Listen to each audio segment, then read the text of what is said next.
Can everybody hear me okay? Cool, great. So hi, everyone. My name is Katie. I work for a company called HM Health Solutions. If you're not familiar with us, we are the tech subsidiary of Highmark Health based out of Pittsburgh, PA. Pretty big insurance provider and healthcare provider in the region. We also have offices across Pennsylvania, and we have just moved out over into the Midwest in Wyoming, North Dakota, and I believe Minnesota. So as you can imagine, it kind of takes a lot to secure a massive healthcare organization like Highmark. So when I came onto the team about a year and a half ago, I was tasked with creating a threat intelligence program. My background isn't actually in IT at all. My undergrad was actually in international studies, and my master's degree was in security and intelligence. So I got into IT by accident, pretty much. But I've found a way to kind of combine my passion for international relations and intelligence with cybersecurity. And I know I'm not supposed to say cyber at this conference, so I apologize if I slip up. So kind of moving into what this presentation is going to cover, I'm going to kind of start out with an objective as well as defining what threat intelligence is, as well as, how many different definitions there are of threat intelligence. Then moving into the elements of a successful threat intelligence program, and then the importance of intelligence sharing, the building relationships in that community that can serve your organization, and maintaining those relationships. And then we'll end with some question and answers. So I hope this presentation will serve as a guide for anyone that's looking to expand their threat intelligence capabilities at their own organizations. It's not only going to provide you with industry standards for a threat intelligence program, but also real-life examples of threat intelligence at work where I work, as well as my own tried and true methods for developing this program for my team.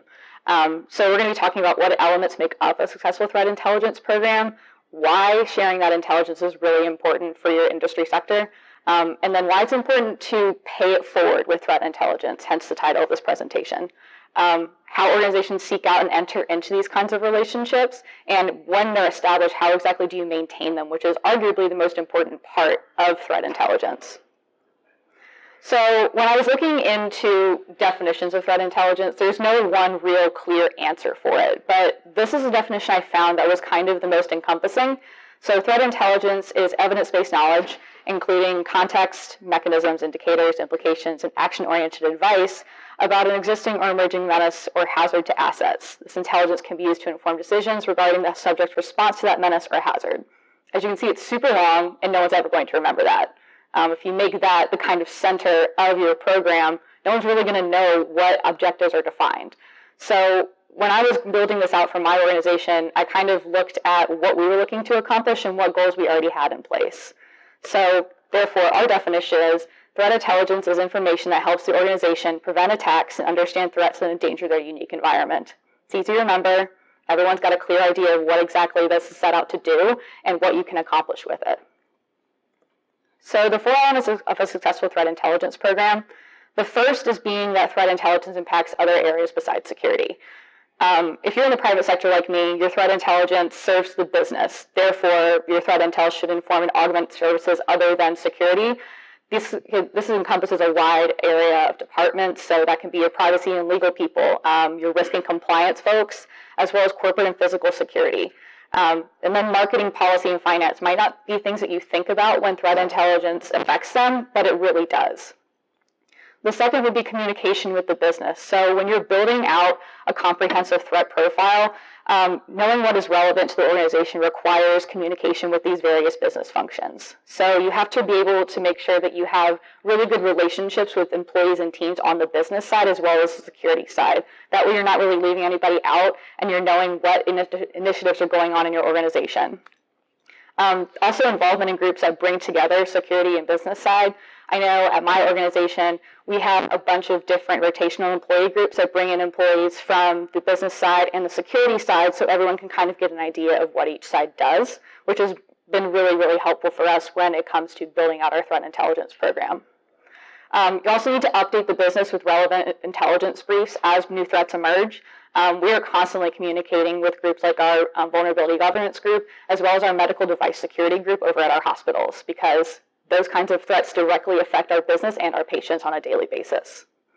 You also need to update your security teams as business roll out new high-profile projects. For example, marketing teams. If they're putting out commercials that are really promoting a new initiative that they're rolling out, that could put your organization at risk because attackers are going to see it and know that this is what's going to make your organization vulnerable to something. And the last piece of that, intelligence can increase visibility into threats the organization faces as a whole. So when you disseminate intelligence to these other areas, the business has a better idea of kind of what it takes to be security-minded.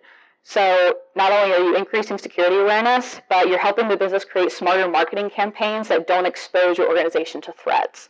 It also informs teams across the organization of risks associated into entering into contracts with third-party vendors. Probably one of the biggest threats that we face at Highmark is entering into relationships with vendors that can't be trusted. So we want to make sure that we're vetting those and constantly communicating with our business partners on what contracts they're looking to enter into.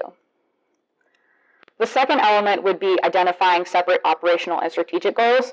So strategic goals you can kind of think as more of like hard skills or things that you can, soft skills or things that you can't really quantify. Being things like relationship building or trend identification, things that you rely on your analysts for, human soft skills. Whereas operational skills would be things that you can quantify and count in more of your hard skills, like incident identification and categorization, or defensive controls, or assigning alerts to analysts on their workload.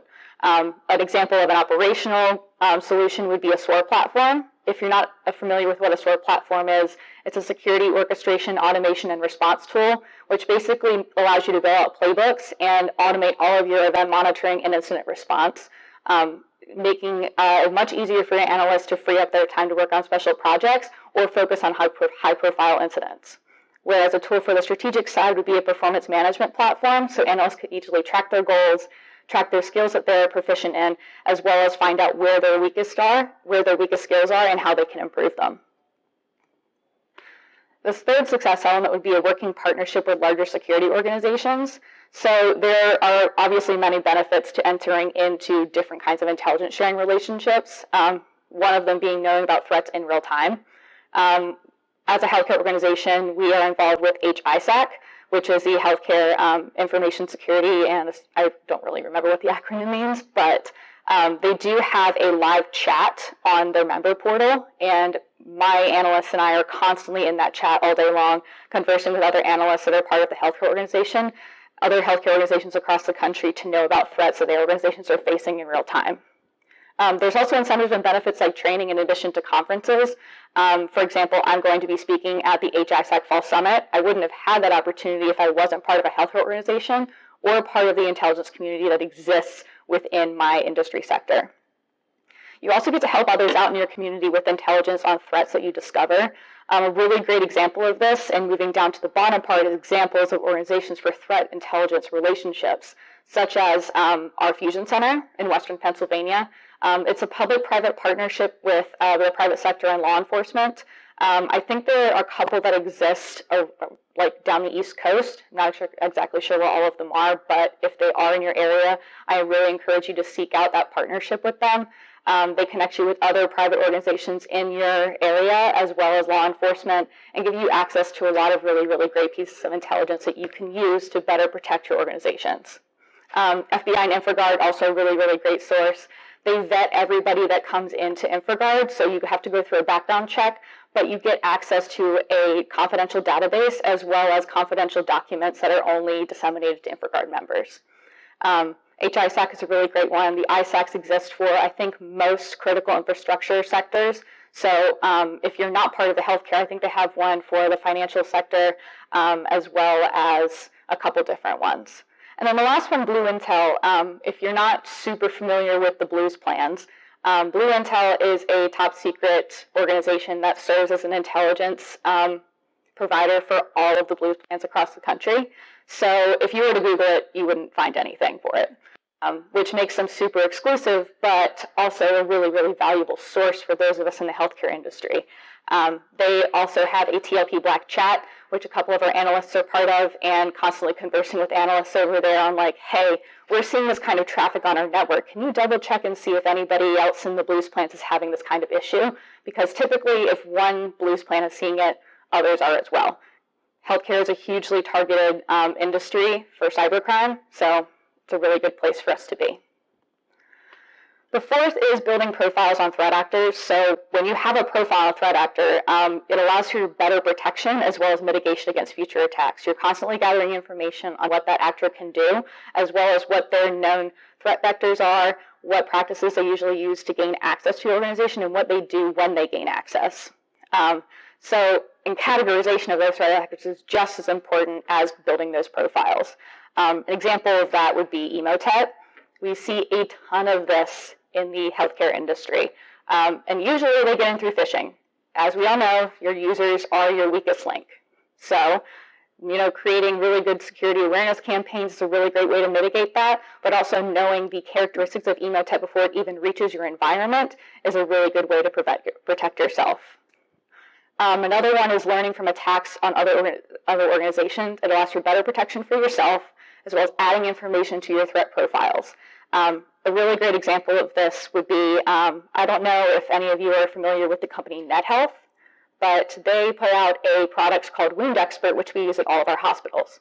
We got tipped off from someone at HISAC that they had been compromised by a ransomware attack. I was able to go into the Amber List, distribution list for the HISAC email distro, and ask other members, hey, are you seeing anything from these different IOCs? A couple of different people were. We were able to reach out to the vendor and say, hey, this is going on. You should probably be aware of it. They looked into the network, found out they had been compromised with Ryuk, and were able to shut everything down. We were actually not affected by it, thank God. But while we were able to converse with other members that were seeing this problem, we were able to get that incident resolved even more quickly if we hadn't seen that or had access to those resources. So moving into the importance of intelligence sharing. The first benefit I want to talk about is the discovery of vulnerabilities, data breaches, and security incidents in real time or soon after. So using these benefits like a chat room or an email distro, or even just the single email address or a phone number of someone that you have as a contact is much better than having nothing at all. The second would be successful methods of mitigating security threats. You can go to somebody and be like, hey, I know that you dealt with this kind of incident a couple months ago. What did you do to resolve that? There's also a great community where practices for SOC structure or processes, vendors, things of that nature are discussed on a regular basis. I know I constantly give people advice on which SIMs they should be going with based on our choices in the past, as well as, if we're thinking about going with a specific vendor, I can reach out to somebody and ask them, hey, have you worked with these people in the past? Are they reliable? Did they get the job done? Then you get access to intelligence reports that provide insight to various different info security news stories relevant to whatever your industry might be, but for me it's healthcare.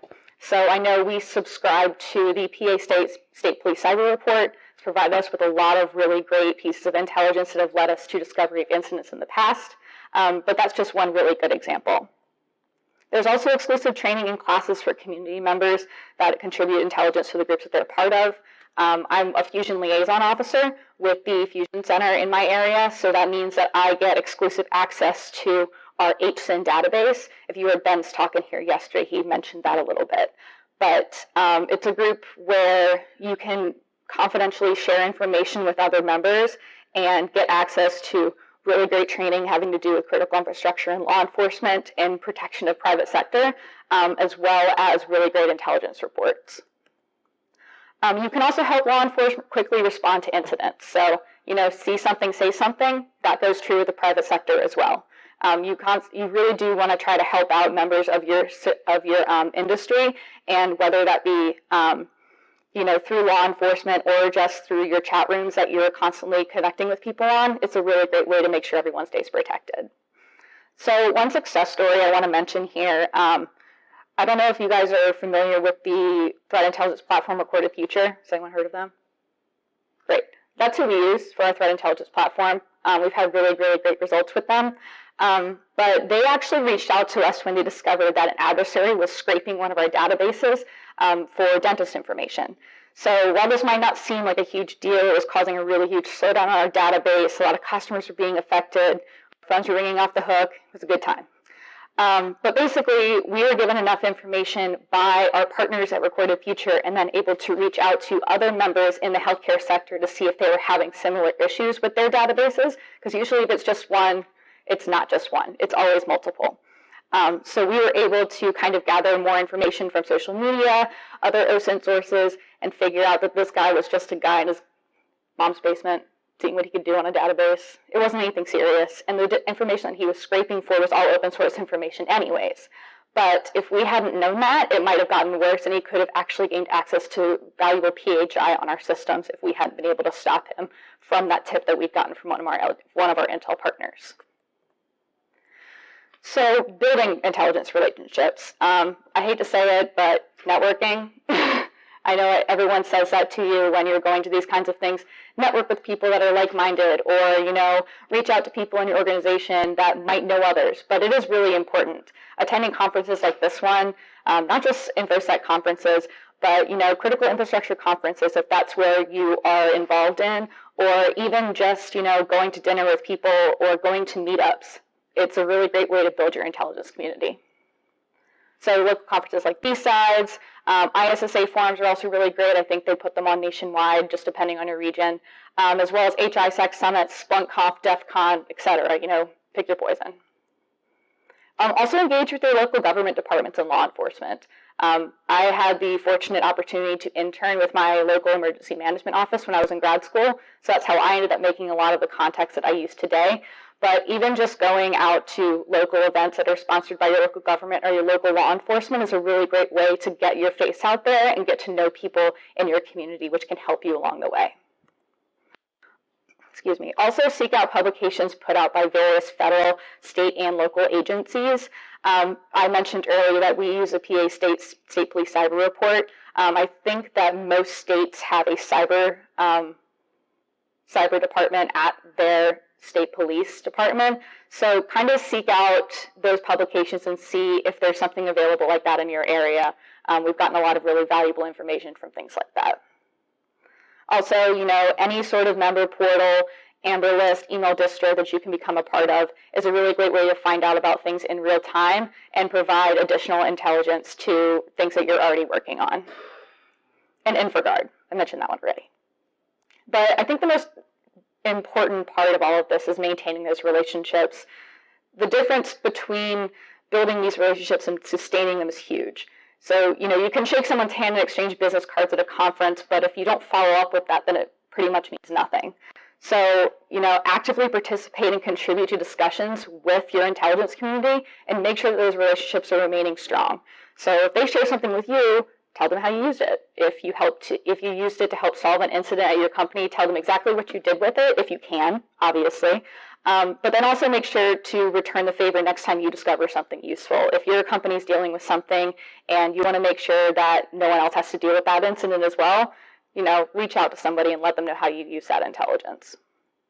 Attend networking events, but also check in with your contacts. For example, the Sophos people out there, I've ran into them at like 3 conferences this fall. And we have a really great relationship because I always make sure to go up and say hi, exchange pleasantries, see how they're doing. Also seek out training opportunities put out by local organizations. I don't know if you were familiar with the NCFTA, but it's based in Pittsburgh. It stands for the National Cyber Forensics Training Alliance. They put out really, really fantastic training for InfoSec, digital forensics, anything you can think of. They are a nonprofit organization, so the trainings don't tend to be that expensive. If you can get to Pittsburgh, highly recommend. But that's all I had. Does anybody have any questions? Nope. Okay, so how will one get in contact with Blue Intel, since you said if you cite them, you may not even get them? Do you work for a Blues plan? Yeah, they're exclusive to healthcare and Blue Cross Blue Shield's health plans. So, I'm sorry. Any other questions? Yeah, the second one, what was the organization you said it was from? Oh, the NCFTA? Yeah. Katie Fox is, I think, their intelligence coordinator out there. So if you want to get in touch with her. Katie Fox, she sends out all of the cyber health intel communications, so they send out a couple different intelligence publications a month. So if you can get on their list. Yeah, in the back. Just a quick comment. There's a lot of different industries have the information sharing and analysis centers. So financial services has the FSISAC. Yes.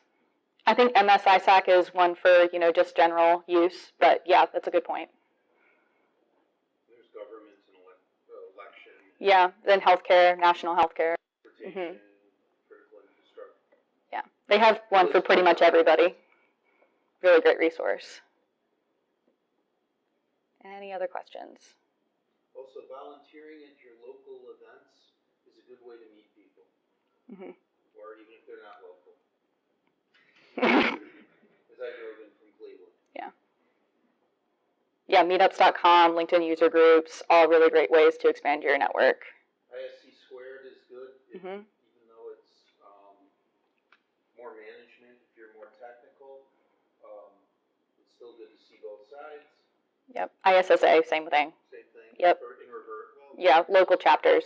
Yeah. Local things. Also, local InfraGard chapters. If you get involved with InfraGard, they usually do meetups about once a month. Good way to meet people and expand your network. If you're not in with InfraGard, they also have an internal crime complaint center, IC3, which is available to the local public. Yep. Yeah. Like you said, the meetup.com is a great place to look for other local groups. Eventbrite.com. Yep. Also, if you look for security groups in your area, it's a good place to find maybe some local groups. When they first opened up. Yeah, I know in Charleston, Chris May at Advantage has a security group that he works with. I think works with Brick Street, which is now in Cova. But I know that they have a local security group that they kind of meet up once a month and talk about different things and have speakers.